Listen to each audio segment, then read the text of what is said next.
Banyak negeri ku jalani.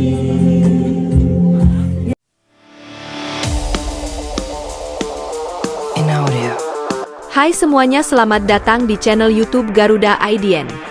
Berikut ini kami akan membagikan kumpulan berita timnas terbaru nih, diantaranya sebagai berikut.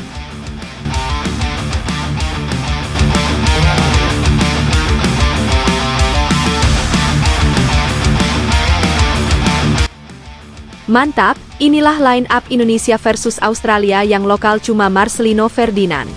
Jairo Riedewald dan Ole Romeni juga sudah bisa dimainkan, dipastikan lawan ketar-ketir.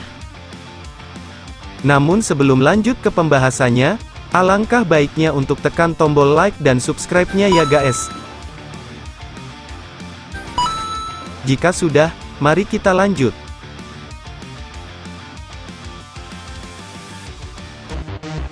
Timnas Indonesia segera menghadapi laga krusial melawan Australia di kandang lawan.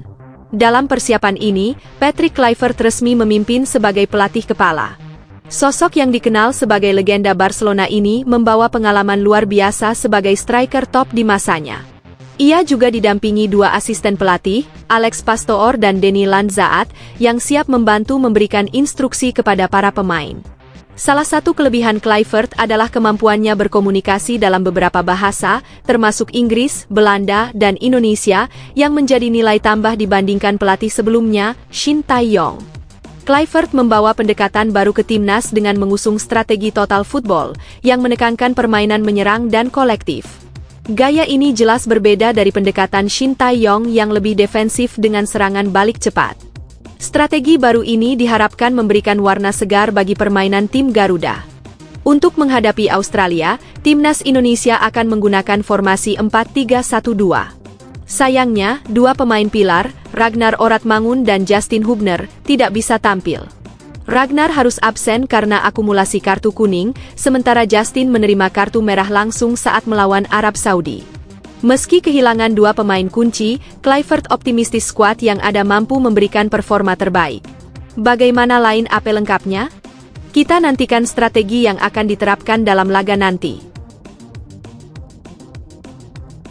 Pada posisi penjaga gawang, Patrick Kluivert dipastikan akan mempercayakan Martin Paes untuk mengawal gawang timnas Indonesia. Kiper berbakat ini terus menunjukkan konsistensinya sebagai pilihan utama, bahkan sejak era kepelatihan Shin Tae-yong. Dengan kemampuan refleks yang luar biasa serta ketenangan dalam menghadapi tekanan, Martin Paes dianggap sebagai sosok tak tergantikan di bawah Mistar. Kehadirannya memberikan rasa aman bagi lini pertahanan tim Garuda, terutama dalam laga penting melawan Australia. Kluivert yakin Paes mampu menjadi fondasi kuat untuk menerapkan strategi menyerang yang diusungnya. Dukungan dari kiper yang solid tentu menjadi faktor penting dalam membawa timnas meraih hasil maksimal pada pertandingan nanti.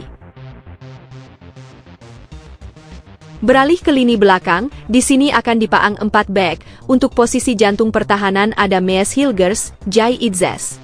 Posisi bek tengah pertama akan dipercayakan kepada Mees Hilgers, pemain yang dikenal memiliki kemampuan bertahan solid dan visi bermain yang tajam. Kepercayaan ini bukan tanpa alasan, mengingat Hilgers telah menunjukkan konsistensi luar biasa baik di level klub maupun internasional. Sebagai salah satu pilar utama di jantung pertahanan, Hilgers diharapkan mampu menjaga stabilitas lini belakang timnas Indonesia. Gaya bermainnya yang tenang, dikombinasikan dengan kemampuan membaca permainan, menjadikannya sosok yang sulit ditembus oleh lawan. Patrick Kluivert yakin Hilgers dapat menjadi tembok kokoh untuk menghadapi ancaman Australia. Perannya tak hanya sekadar bertahan, tetapi juga membantu membangun serangan dari belakang dengan distribusi bola yang akurat. Patrick Kluivert akan mempercayakan posisi jantung pertahanan kepada Jai Itzes.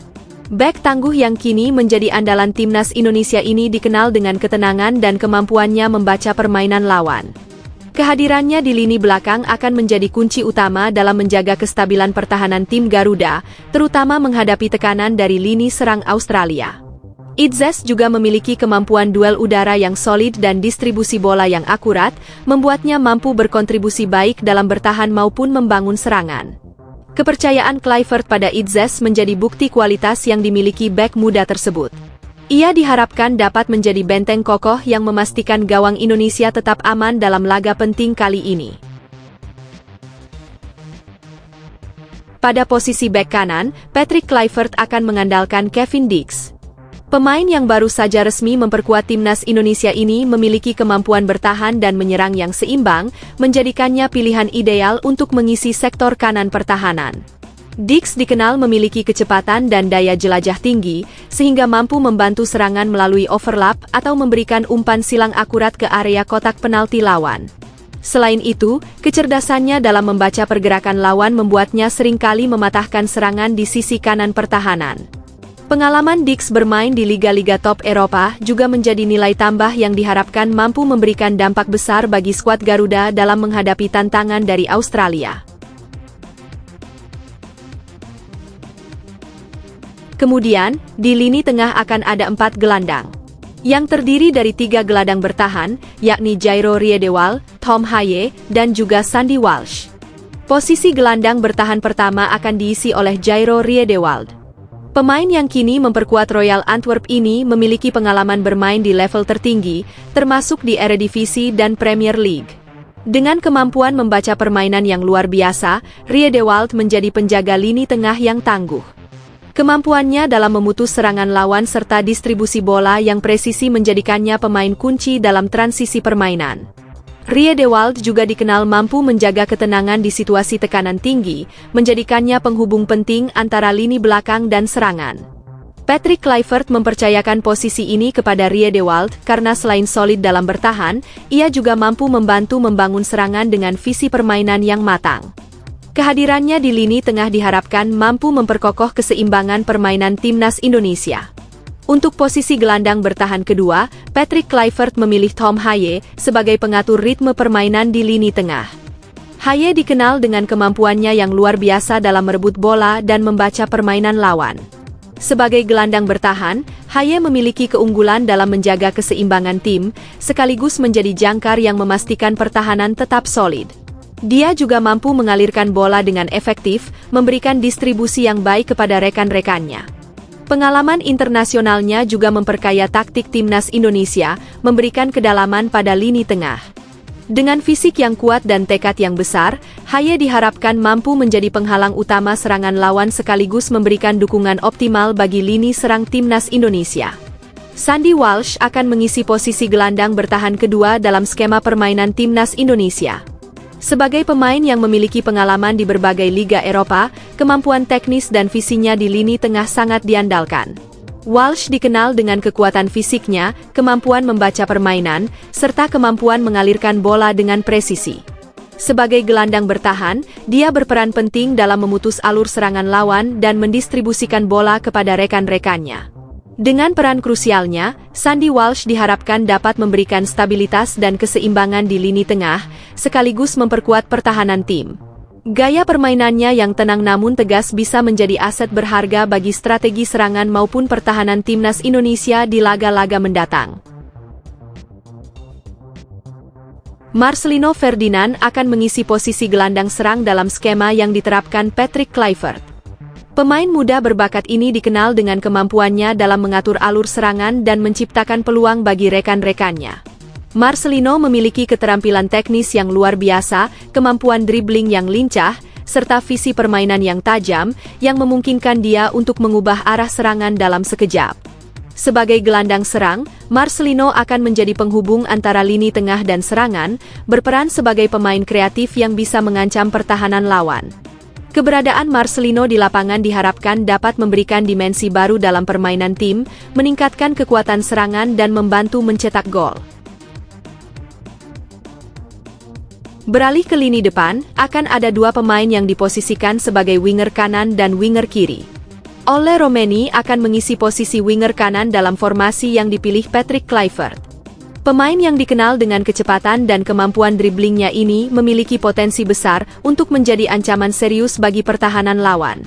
Sebagai winger, Ole akan berperan dalam memperlebar serangan, memanfaatkan ruang di sisi kanan lapangan, serta memberikan umpan-umpan berbahaya ke area kotak penalti.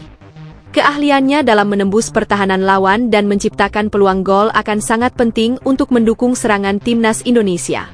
Selain itu, Ole juga memiliki naluri mencetak gol yang tajam, yang memungkinkan dia untuk mengambil peluang dan memberikan kontribusi positif di lini depan. Kemudian, Eliano Reinders akan mengisi posisi sayap kiri dalam formasi tim yang disusun oleh Patrick Kluivert. Pemain muda ini memiliki kecepatan luar biasa dan kemampuan dribbling yang mumpuni, menjadikannya ancaman besar di sisi kiri lapangan. Dengan teknik yang halus dan naluri menyerang yang tajam, Reinders seringkali mampu menembus pertahanan lawan dan menciptakan peluang gol. Selain itu, Eliano juga memiliki visi permainan yang baik, mampu memberikan assist atau melakukan tembakan tepat sasaran dari posisi yang lebih lebar. Sebagai winger, dia diharapkan dapat berlari cepat sepanjang garis tepi lapangan, memberikan ruang untuk lini depan dan mendukung serangan tim. Kombinasi kemampuan individu dan pemahaman taktis membuatnya menjadi pilihan tepat di sayap kiri. Itulah susunan pemain utama yang akan diturunkan oleh Patrick Kluivert. Dalam komposisi pemain pengganti di babak kedua, Patrick Kluivert kemungkinan akan menurunkan beberapa nama untuk memperkuat tim jika diperlukan. Hernando Ari akan menjadi kiper cadangan, siap menggantikan Martin Paes jika ada kondisi darurat. Di lini belakang, Rizky Ridho dan Elkan Baggott siap dipasang untuk memperbaiki pertahanan. Untuk sektor tengah, Ivar Janner dan Nathan Chu Aon akan menjadi opsi dengan kemampuan distribusi bola yang baik. Di lini serang, Rafael Struijk dan Ramadan Sananta akan menjadi pilihan untuk memberi tekanan lebih pada lini depan. Namun, ada beberapa pemain yang tampaknya tidak mendapatkan tempat di formasi utama. Nama-nama seperti Muhammad Ferrari, Asnawi Mangkualam, Egy Maulana Fikri, Hoki Caraka, Yakob Sayuri, dan Dimas Drajat sering mendapat kritikan karena performa buruk di laga sebelumnya. Beberapa dari mereka dianggap kurang konsisten dan sering terlihat tidak fokus, bahkan hanya berlari tanpa memberikan kontribusi berarti. Pemain-pemain ini, jika dipanggil, kemungkinan besar hanya akan menjadi penghangat bangku cadangan. Sementara itu, Arhan memiliki peluang untuk tetap dipertahankan karena lemparan jauh yang efektif, namun apakah Kluivert masih menginginkan pemain ini dalam tim, itu masih menjadi tanda tanya. Bagaimana menurut kamu? Siapa saja yang seharusnya masuk atau tidak layak masuk timnas? Tulis pendapatmu di kolom komentar. Alhamdulillah, Stadion Utama Gelora Bung Karno dipastikan aman dari banjir dan konser musik. Erick Thohir tegaskan GBK harus digunakan untuk laga kandang kualifikasi Piala Dunia 2026.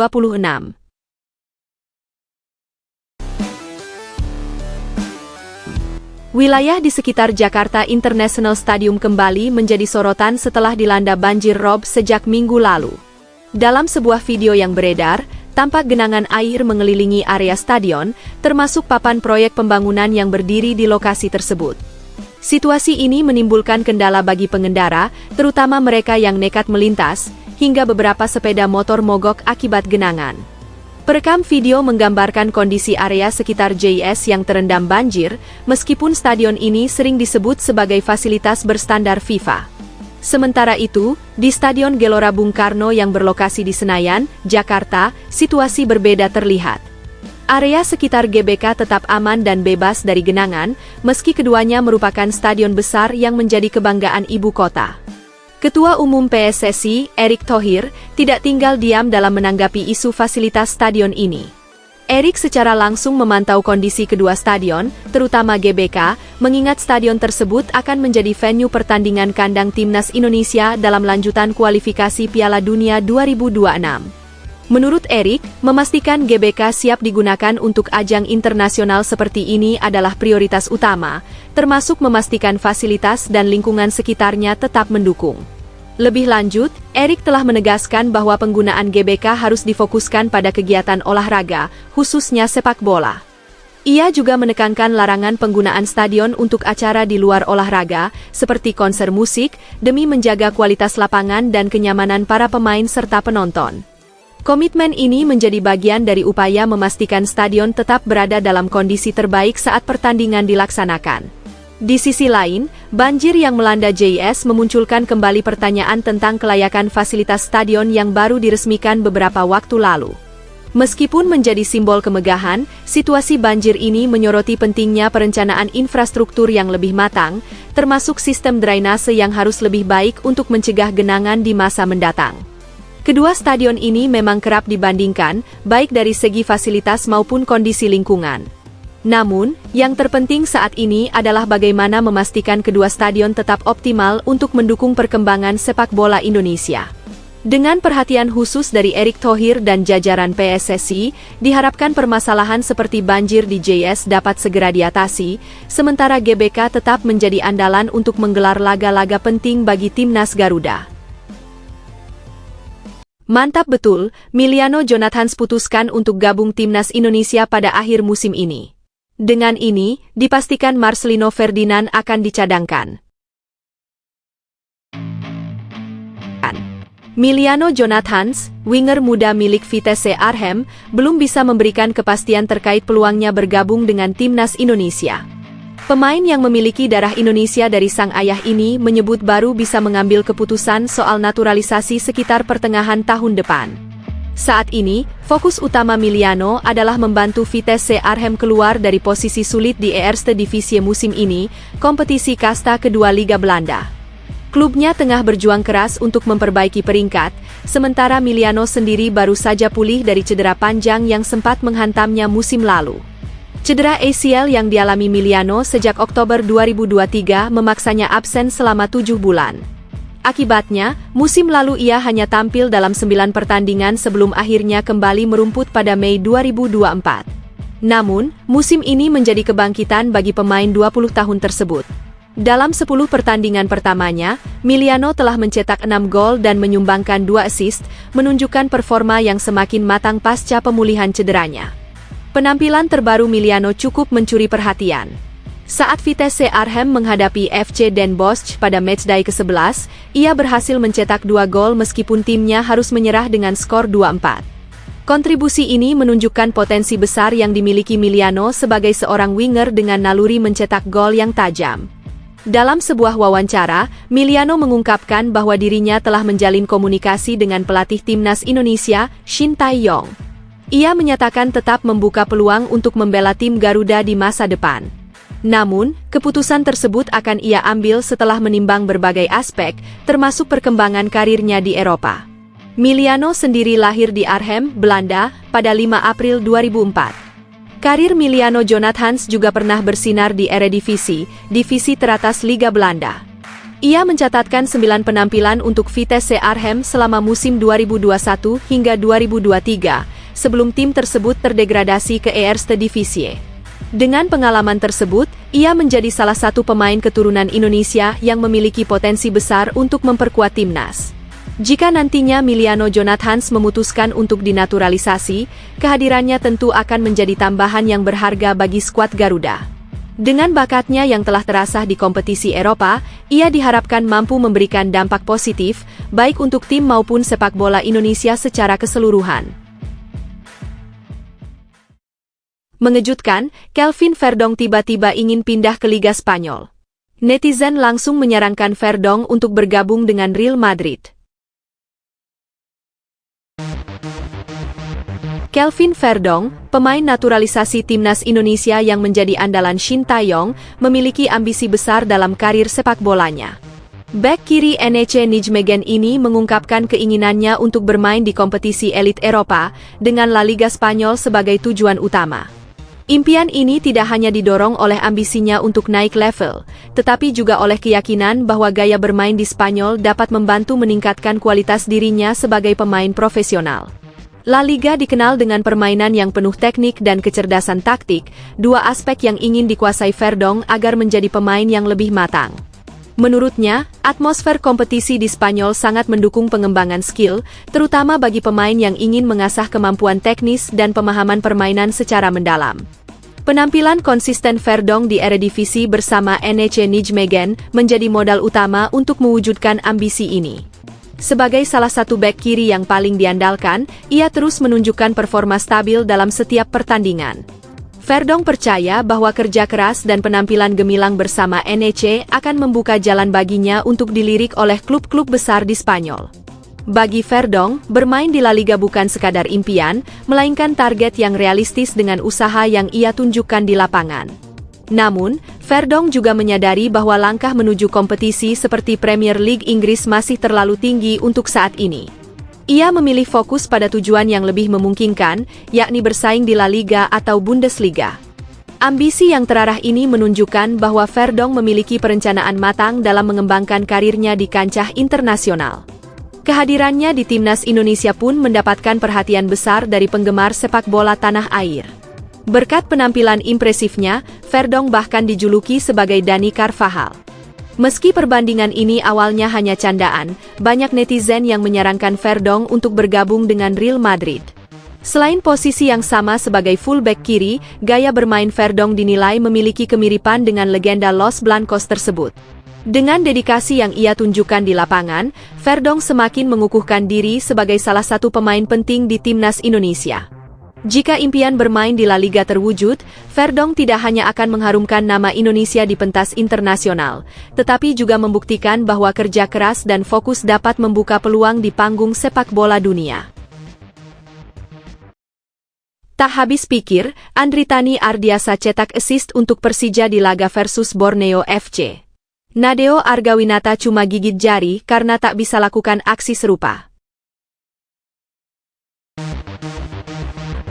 Andritani Ardiasa tengah menunjukkan performa luar biasa bersama Persija Jakarta musim ini. Tidak hanya menjadi andalan di bawah Mistar, kiper asal Jakarta ini bahkan ikut berkontribusi dalam proses gol untuk Macan Kemayoran.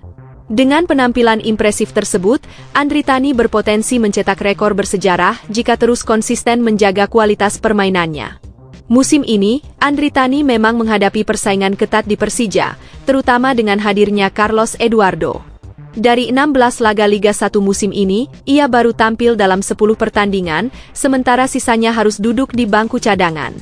Namun, semangat dan dedikasinya tak pernah surut.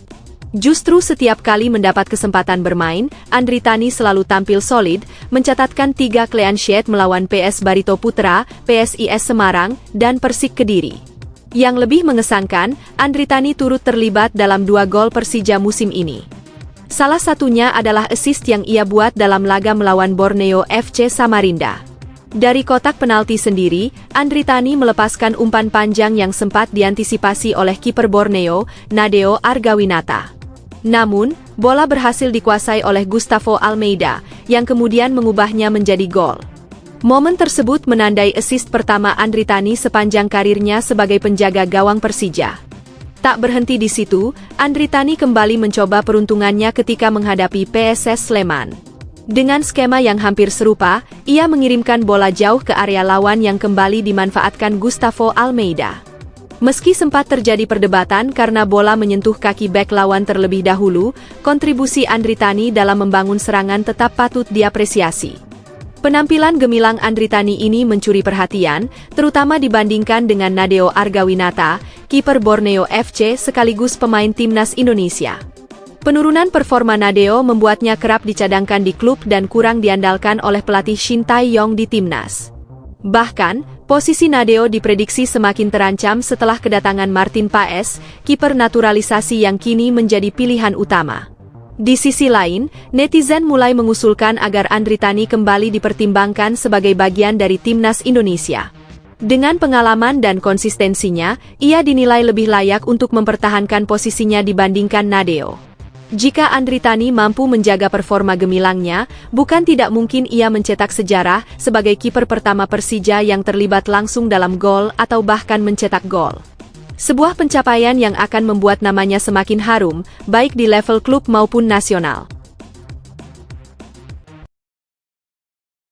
Ngeri, Timnas Indonesia U17 kemungkinan bakal gabung grup neraka di Piala Asia U17.